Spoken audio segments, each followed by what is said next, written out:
pushing the boundaries of expectations, and rewriting the rules of adventure are the reasons we get up in the morning. This is a way of life, a huge and growing community of explorers and adventurers, leading the way, blazing new trails, and raising the bar. We share your hunger for a life without limits, and we know you'll stop at nothing to get there. Well, greetings and welcome back, KBs, for another mindful journey and exploration of the soul's best life. StephenCanyon.com is the website for all the upcoming events and other resources. Go there, check it out. Make sure that you follow us on Instagram at Stephen Canyon as well. Hello, Miss Maggie. Hello, Stephen. How is it?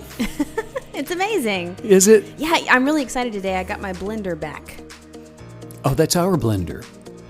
Sure. Which is your blender, which we move around. What's and mine is we yours. travel so much. And every time we go somewhere new, we decide that we're going to leave the blender that you've ordered behind. Well, sometimes they have a blender. And sometimes they don't. And so but this is my favorite one, too. So. We have, like breadcrumbs, left a trail of blenders from here to there. It's true, though. Let me just say. But I like to blend coffee, so I'm just so in heaven. And you blend it with heaven. coconut oil? Yeah, just a little tiny bit of cream and a really tiny bit of coconut oil, which is delicious, by the way. It makes it really frothy. And you have managed to get the best kind of blenders for all of that. It's the ninja.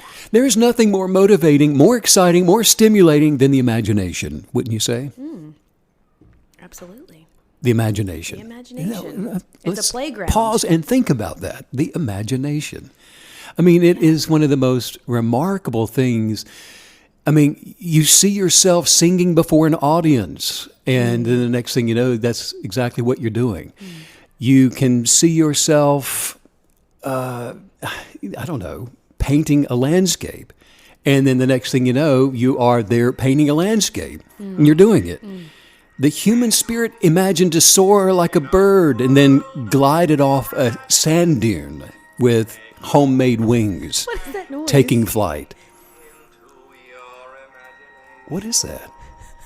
Movies like Willy Wonka, Pure Imagination, Gene Wilder. Oh my goodness! I just want to sit here and watch Willy Wonka. Nothing any better than all of that. The imagination. Oh, man. That's great. I mean, what would you end up thinking about it? The power of imagination is pure reality. What would you end up seeing is all that's left after the sifting of objectivity is pretty much nothing. Wow, yes. If you sift through it. I mean, so imagination is just so pure. It's the beginning of creation. You were imaginative as a child, weren't you? Absolutely, and I still use it in many ways. There's actually something I do when I can't fall asleep at night. I don't do it a lot, but it's when I really cannot sleep. And I love to lay there and I just imagine getting on a huge black, maybe like an Andalusian horse. The horse changes, but either way, I'm just on this horse and I'm just riding at full gallop, maybe in slow motion. We need to make that come true for you. Across a green field, and it's just so soothing. But it feels, it's amazing how real the imagination can actually feel. Well, now, in reality, are you comfortable at full gallop on a horse? Depends on the horse. Yeah, if it's a very solid horse and I don't have to worry about it being skittish, then yeah, I can do that. Absolutely. You're not like a one-horse pony kind of girl, are you? No, I'm not. I'm a multi-horse. Here's the thing. Every dream, every desire, every ambition could be manifested by those self-disciplined enough to kinetically believe it. Wow. That is to imagine what you desire and be grateful for having it before you can see it, and then talk about it and do something about it. People will experience what it is that they assume to experience. And to you, to the observer, the universe around you, life around you, the circumstances of your life, your faith, whatever it is that you believe, all things that are, as they appear to be, are according to the manner in which you judge them to be. In other words, it's the way that you look at things. I mean, if you want things to appear to be different and better in your life, then you got to first learn to look at things, at people with different eyes before they will actually objectively change. You know, this is amazing because just earlier this morning, I was thinking about how recently we spoke with someone and they said, they told a story, but then she finished by saying, you know, that really restored my faith in humanity. And I was thinking, well, isn't that so detrimental to our day when we head out into the world expecting humanity to not be so great and to be rude or to be, you know, mad about this or rude about that? And it really just opened my eyes. And I love that you're talking about this today because it's amazing. You know, we can go out into the world with ourselves fixed, but then our perspective on others is screwed up. And so we're just going to have all these terrible interactions throughout the day. I mean, this is so powerful. Look, you know, just that, like you're saying, that ability to look at people with different eyes. Because, I mean, like you teach us, observation really does change things, doesn't it? Yeah. You know, you're saying that's what, you know, faith and belief is. Things will be as we expect them to be. Well, it's like the one you're saying that goes out and automatically or just surprisingly has society to restore her faith in humanity when the attitude should be, I'm going to go out there today and I am going to restore humanity's faith in me. Yes. I'm going to be the difference in society rather than trying to have society prove something to me. Absolutely. And as you always teach, it's that expectation. So, you know, if we go to shopping at Target and we expect everybody to be bumping into us and in a bad mood, we're totally going to activate that. Right. That's right. You know, two people apply for a job. One sees a paycheck and the other one sees a way to contribute to making the world a better place. Oh, wow. Yeah. Some people will judge others by what they do and themselves by their best intentions. But look, it's the one who's perfecting themselves who judges not after appearances, the way that people look or they think that they act, but according to the best intentions of creation. They see others as they desire them to be. They hear only what they want to hear, and they only see the good in all others. In this person, let's call them the kinetic believer, because there is no condemnation in themselves or for other people. And for this one, who's living their best life, awakening to enlightenment by transcending the negative, those subjective negative judgments. This is the one who contributes to transforming the world. And it's with their willingness, their imagination for choosing what to see and what to hear. There's an ancient proverb which says, "The king that sits on the throne scatters the evil with his eye." Wow. In other words, sympathy for the living and acknowledgement of human limitations is not in the consciousness of the king, because he's learned to separate all those false judgments, the sight of failings, from the essence of what is true, from the essence of life, from the essence of being. To this king, poverty is the state of wealth that sleeps. Whoa. So poverty is the state of wealth that sleeps. That's powerful, isn't it? I mean, okay, so the king in this case, it doesn't see anybody as less than another. You could say that he sees some as unawake while others have awakened to enjoy their best lives. Yes, he does not see caterpillars. He sees painted butterflies. He doesn't see winter. He sees a summer that sleeps. He doesn't see a cloudy sky, but a veil between him and the sun. You know, a homeless person isn't somebody that's in want, but a creator who's sleeping. The creator of all things is asleep in the imagination of every single person. And out of your own imagination must desire awaken by subjectively affirming that, you know what, you are perfectly made. You are flawless. You are the essence of life. The mind of God is your imagination. There's only one reality in your life, and that is your own consciousness. It's from this place in your present moment that only you can awaken that which is asleep. I love that, that there's only one reality in your life, your consciousness. So, because when we're limited by our thoughts, we are in a sense held captive by identifying with what we think. Yeah, Albert Einstein said the true value of a human being can be found in the degree to which he has attained liberation from the self. Look, creation is finished. It's done. There's nothing you or I can add to that which has been finished. However, we call the completion of our creation into being, into manifestation, by feeling the reality of the state of being that you would choose to call into manifestation. In other words, we all know them. We all know somebody who is frequently moody. And unpredictably moody, or even, you've known them long enough, they're predictable. I'm like, yes, I used to know myself. You knew that person. Well, their mood can set the tone for the entire household, right? Of course. I mean, for everybody around them. It's contagious. There are fewer things that are worse than coming home with a great attitude, feeling good about the day, or trying to leave the house with a great attitude, only to have the door slammed on your giddiness. I mean, that's a bad place to be. Yeah. A mood attracts its affinities.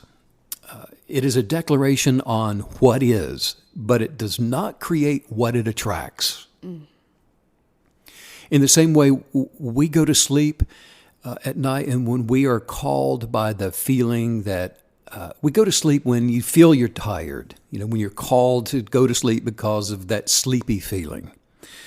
So in the same way as the unction to awaken from the dreamlike state of being, to transcend thought by becoming present with a heightened sense of awareness. In the dreamlike state of unconsciousness, people see only themselves. I mean, they see their egoist state from the lens of desire. Mine, it's me, it's mine, that's mine. I need this, I need that. You need to do this for me. You need to do that for me. They identify with thoughts. They identify with things. They identify with other people, with labels, with winning and with losing.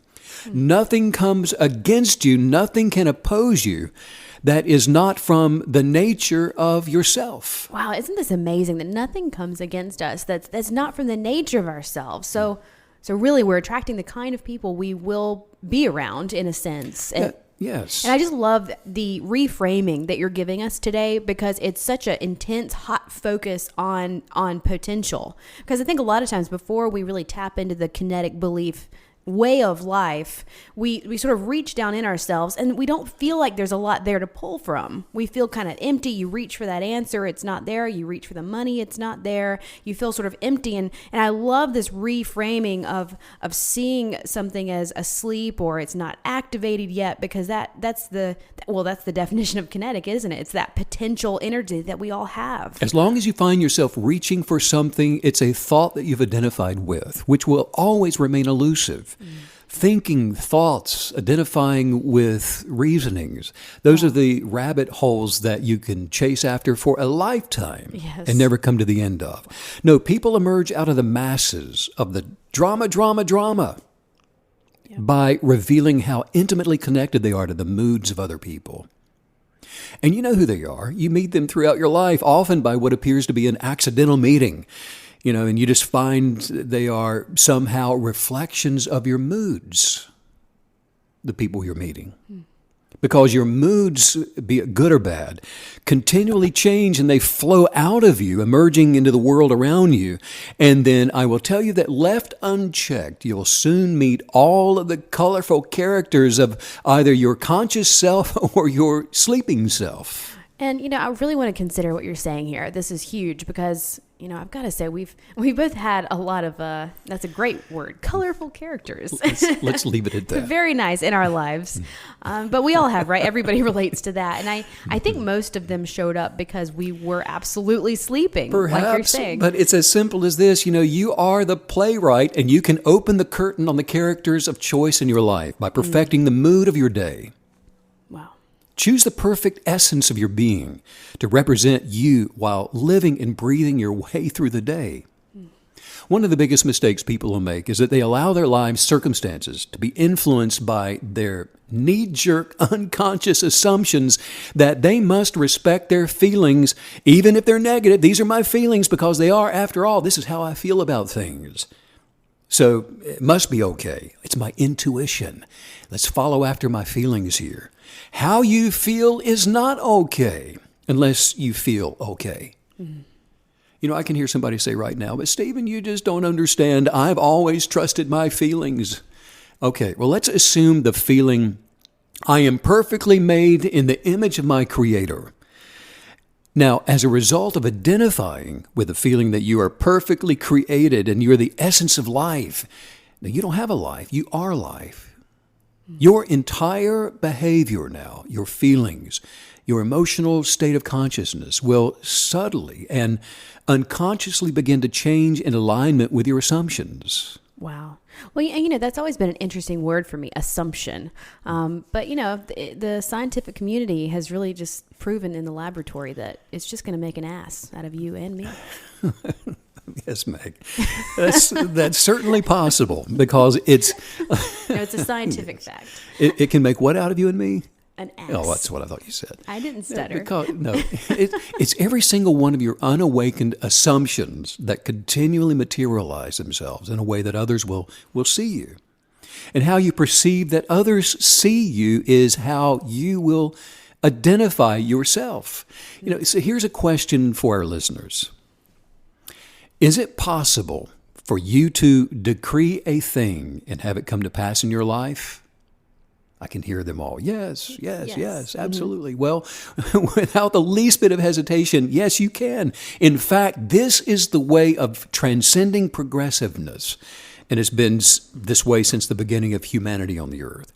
But now the creative spirit within humankind has always decreed the forms of rearrangement that we see in the natural, those things of desire that have appeared in the world. You know, there are forms around every single one of you who are listening right now today that would not be there had you not decreed those things to be. The kinetic belief of decreeing those things which are appearing in our world, they'll continue to do so as long as there is a person who is expecting something. In other words, there is not one thing that has ever appeared in this world, including the stars and beyond, that was not first decreed and desired that it should be. Yeah, this really goes against those who think that things have just how it's just somehow shown up randomly in the universe and in our lives. But, you know, you're telling us point blank that nothing has ever appeared that was not first decreed. I love that word. No, that's correct. You know, this is a universal principle of creation, Meg. All things created had a creator. And to not believe in a creator puts faith in random creation. In other words, this is to believe that, well, for example, if you were to take all of the parts of a 747 aircraft, and that's a lot of parts, right? Place them in some kind of a large hanger of a shaker, plug it in, shake it long enough, a 747 would just assemble itself all by itself. There are a lot of people that still claim that things just randomly show up like that. However, I will tell you that no one can disprove that creation required a creator. And this decreeing is based upon a changeless, universal principle. Decreeing through the power of kinetic belief is done in either unconsciousness or awakened consciousness. In other words, every single person is aware of being and then experiencing that which they have decreed themselves to experience. Wow. So we can really say that what we're experiencing is what we have decreed that we will experience. You know, we can literally change what we will experience through the power of kinetic belief. You've done it many times yourself. Right, yes. Changing and I love that word decree. That's not something I use a lot, but I do like that word because it's a hard hitting, you know, I think of back in medieval times where they would sort of like nail something up to the king decreed something and it spoke it. Yes. And it was proclaimed it. The all end all, no questions after that. Yes. The impoverished person without using thought, for example, is aware of being impoverished. They are aware of being in lack. Mm-hmm. Therefore, this is somebody who is decreeing themselves to be impoverished. Whatever it is, and there are no limitations other than what you decree.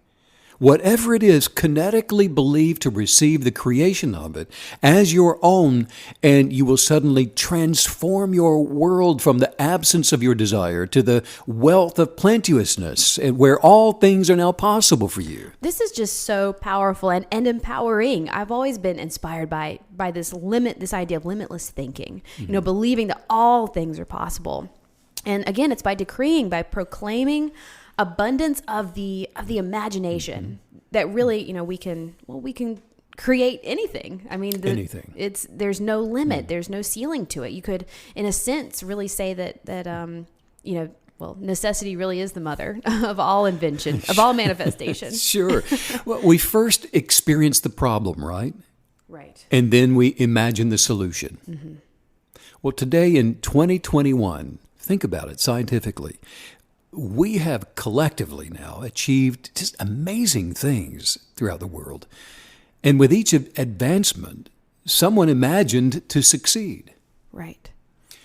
For example, genome editing has given scientists, the power to surgically remove and just as excitingly monitor the activity of genes and the regulatory elements that control those things. But this has been an absolute game changer for understanding the mechanisms that are underlying how biological systems work and the diseases that disturb those functions that are supposed to be functioning properly. Mm-hmm. Another one closely related is the versatility of the CRISPR, which I think is CRISPR, that makes it one of the greatest discoveries of all time.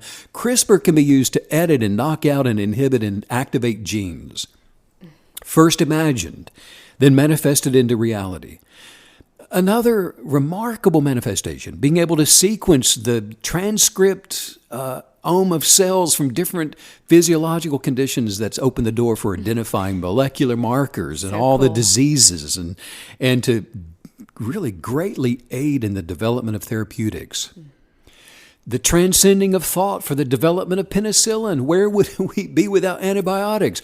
Outside of life sciences, the remarkable genius of DNA profiling. I mean, it's changed the world of forensic sciences and a lot of other things. For the advancement of humankind, the discovery of electricity. I mean, it hasn't been that long, has it? Electricity, plugging things in, the electronics and technology as a result of it, has helped us to propel us, humanity into this new age of discovery in so many ways. Vaccines, preventing countless numbers of deaths and diseases, all because of one man and a cow. And I love what you're saying. All of this from the power of the imagination, and this points to us being able to first imagine exactly what we will attract into existence. And I have to say, what you're describing, it's how I think a lot of us were taught that God created the universe. And so as I'm, sort of piecing all this together, it just seems like you're saying that we have the same ability to desire something first and then see it come to pass in the same way that God, our creator, created us. Most everyone, Meg, including particle physicists, if you could arrange an interview while they're masked and they've got their voices distorted, so you couldn't identify them. You saw me struggling at the store. They would agree that all things were made by God, and without God, there's nothing made that is made. But what humankind does not agree upon is the identity of God. Right. Most of the churches of the world, they disagree as to the identity and the true nature of God, the Creator. Even so, the Bible says that Moses and the prophets, they were in 100% agreement as to the identity and the nature of God. Now, that's remarkable. Jesus' life and his teachings are in agreement with the findings of those ancient prophets. Moses was actually one of the first to claim that God was actually our awareness of being, one with the essence of life, when he said to his followers, I think he said, "I am has sent me to you." Now, that's a remarkable statement. Wow. And, I have to say this, what you're describing right now, it really feels, it sits right in my spirit, in my instinctual gut, if you will, that our God, our creator, is our awareness of being. I'm going to have to put my slippers on and have a hot cup of tea while I'm thinking about this one. Blend some more coffee. You're looking for an excuse. I know you. transcending to conscious awareness is Hmm. awakening. I mean, it's the creative power that kinetic belief activates when you rise above your unconscious state of being, which is identifying with thoughts as they just race through your mind. All of those great inventive manifestations of achievement that I just mentioned are the result of the essence of being, communing with the creative consciousness of God, overcoming the presumptuous identification with thought, with reasonings, with doubt, with fear, and with confusion, and all those things. This is the truth that makes all people free. For humanity, it's the egoist state of consciousness, which is always self-imprisoned. However, identifying with the essence of your being, now that's self-freeing. Yes, and when we get revelation knowledge on identifying with God as the essence of our being, we fully can realize that we really are all connected within as one. I'm going to let you in on a secret. Okay. Again. Okay. Now, don't tell anybody. Okay. But this is one of the most empowering things that you can ever do. If you will give up all of your former beliefs in a God that is separate from yourself and claim God as your awareness of being, the same way that Jesus and the prophets did, I'm telling you that you will transform your world with the realization that you and your Creator are one. Consciousness, meaning, awakened to awareness of the I am in existence within. I mean, it's like the conceiver and its conceptions. I mean, think about it. The conceiver is ever greater than its conceptions, but it'll always remain as one with its conception. In other words, before you are awakened to being present, becoming aware of you, being the essence of life, of infilling a human form, you first become conscious of simply being. I mean, this is the you that does not identify with any thought of form. It's just simply you. Then you become conscious of being a human being. And as you do, you still remain as one with the conceiver, which is greater than your conception, which is the human form. Okay, so the conceiver or God, our creator, which we are one with, is greater than the conception, the human form, us. So we are greater than what you can see. This is amazing. Yeah. Yes. Look, this is not some religious notion, okay? This isn't some legalistic approach to salvation. Jesus discovered this truth and declared himself to be one with God, not a God that man had created. In fact, he never recognized a God that was created by human thought. He said that if any man should ever come saying, look here or look there, he said, don't believe them. He said, for the kingdom of God is within you. So when the Bible says that he went to his Father, it's telling us that he transcended in consciousness to the point where he was just conscious of the essence of his being. He was transcending the limitations of his present conception of himself, which was called Jesus. When I think about that sensation of realizing that there are things missing in your life and that you want more, it's so awesome to be empowered by the idea that awareness is that freedom. And it's the freedom that is missing. It's that missing piece for most people's lives, isn't it? Just being present in our awareness. It's going to transcend, identifying with thoughts of failure, thoughts of not being good enough. Just every negative thought can be overcome by becoming awareness of who we really are. That's good, because here's where the manifesting power of kinetic belief becomes the tool for creating. It's in the awareness of being, the essence of life in the earth. All things are possible. I mean, Jesus said, you shall decree a thing and it shall come to pass. This was his decreeing, rising in consciousness to the naturalness of being the thing desired. He said, and if I be lifted up, I shall draw all men unto me. He was saying that if I be lifted up in consciousness to the naturalness of the thing desired, I will draw the manifestation of that desire unto me. Consciousness, awareness of I am, therefore I am. That is the Creator. That is drawing the manifestations of life to you. All of you at this very moment are drawing into your circumstances, into your world, that which you are now conscious of being. In other words, awareness that you don't have love, that you are love. You don't have abundance, you are abundance. You are joy, you are happiness. So from your enlightened state of consciousness, you no longer try to become something that you already are. You don't have to get something, earn something, take something that you already have. Now you can see what is meant by the religious notion that you must be born again. Religion has always told us it was a legalistic way to living our best life. This is how you have an eternal life. But a rebirth into consciousness and out of unconsciousness, that's not a religion. In other words, if you're not satisfied with your present observations in life, the way things are going, the regret, the fear, the doubt, the worry, the stress, the only way to change what you see is to take your attention away from what appears real to you and rise in conscious awareness beyond those forms that surround you and that which you desire to begin experiencing. You cannot serve two masters. Therefore, to take your attention from one state of consciousness and place it upon another, that is to die to one and live to the other. Out with the old and in with the new life. Well, and isn't that just the same as being double-minded or straddling a fence, saying you're one thing while being another? It's exactly what we were talking about yesterday. Letting your yes be yes and your no be no. And no, everybody, I cannot read in between the lines. That's your nature. That's the way you've always been. I'm not able to. Yes. Give it to me straight. Another way of looking at it, reading between the lines, that's a form of manipulation, which is another form of competition. Who can get the other one to do what they want them to do? That's good.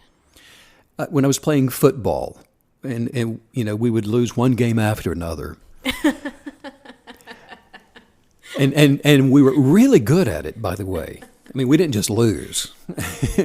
We didn't need an opposing team to lose. Your failure was undefeated. We practiced losing. And our coach, after every game we would lose, would take us back to the locker room and keep us there till 2 a.m, telling us how horrible we are. Oh, good. Were. Yeah. Not anymore, So but were. How bad of a team we are, how terrible we are, and called us all kinds of names. And after three hours of this tongue lashing, would send us home just to come back and lose again the next week. Who knows why we were losing? I think it's a real mystery, right? We watched. I don't know what we saw some boxing thing on television recently, and they zeroed in on one of the corners, and the trainer of the boxer was telling him how terrible of a fighter he said, "What's wrong with you today? Why aren't you listening to me? Why aren't you listening? You're terrible. You're going to lose. You're not any good." And the guy just covered in blood, dazed. Right. Yeah. Experiencing life awakened first requires that you abandon the idea of competition. Now, by competition, I don't mean to stop enjoying sports or to no longer push yourself to the best that you can possibly be or to learn any new skills. You can enjoy the experience of those things, but it's for the one who's transcended identifying with the fear of lack, of not having enough, of being a taker rather than a giver. Those who've awakened from the idea of, there not being a limited supply of things. I've known a lot of people who consider themselves to be enlightened, which is the first problem because they're identifying with the thought, I'm enlightened. We talked about that the other day. I said, I've never heard somebody say, I'm a lady, and then they were. The opposite was true. Right. But a lot of people who consider themselves to be practitioners of the awareness, they don't succeed in enjoying the creative experience. And one of the reasons it's more difficult for modern humanity is that competition in business, for example, created this idea of a limited supply of things. The idea of the limited supply. Now that's that there's not enough to go around and that we must compete with each other for what there is, or they will run out and there won't be enough for me, or for me to sell to others so that I can prosper. All of that whole idea of thinking came from the egoist who identifies with the forms that can be seen. Therefore, what can be seen is limited, right? Mm-hmm. So this way of thinking leads to people who have a little bit of knowledge of kinetic belief, still thinking that it's necessary that some people need to do without some things in order for others to have some things. This way of thought requires the mental constructs of winners and losers, and the belief that abundance is possible only for those who are smarter, who have the creative charisma to attract more from that limited supply. Well, and this idea, this issue, it's so prolific, isn't it? I mean, I was thinking, when you go on social media, for example, you're just bombarded with all these courses, and they're like, I can teach you how to, what's the phrase? Not a headhunter, but like taking names. I don't know. I don't even know how to say it. That's how not ruthless I am. Butts. You're not.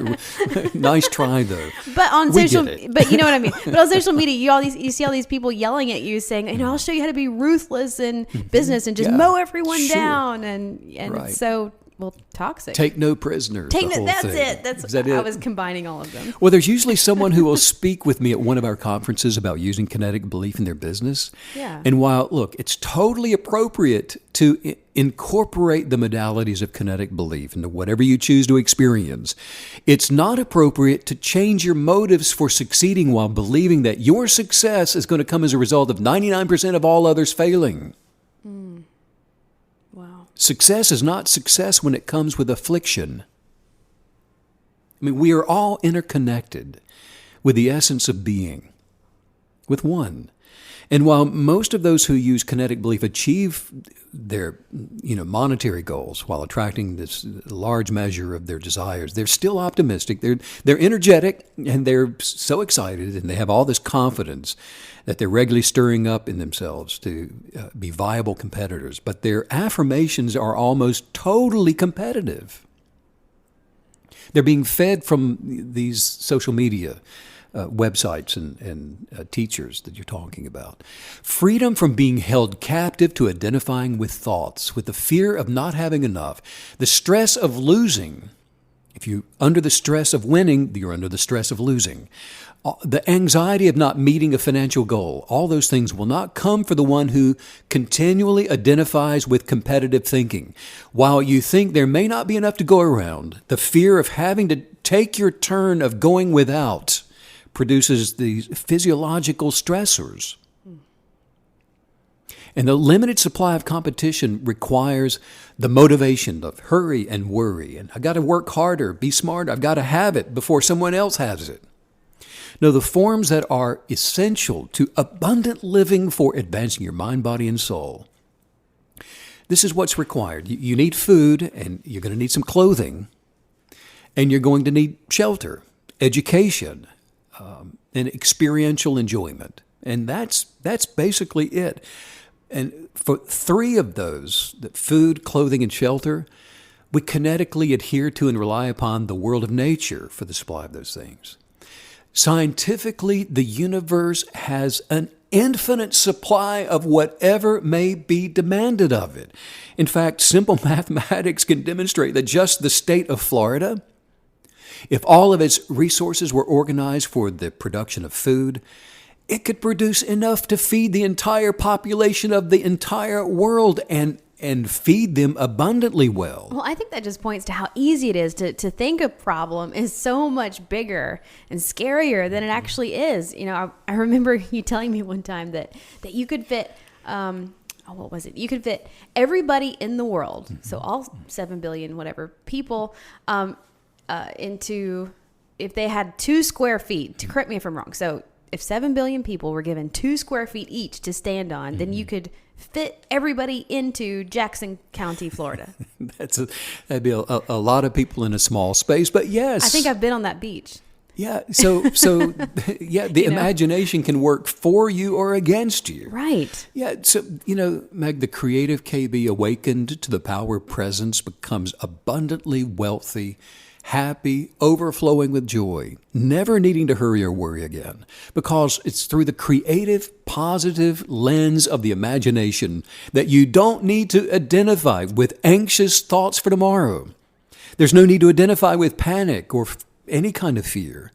You only need to be grateful for the essence of your being, having a grand adventure where nothing is missing or broken in your life.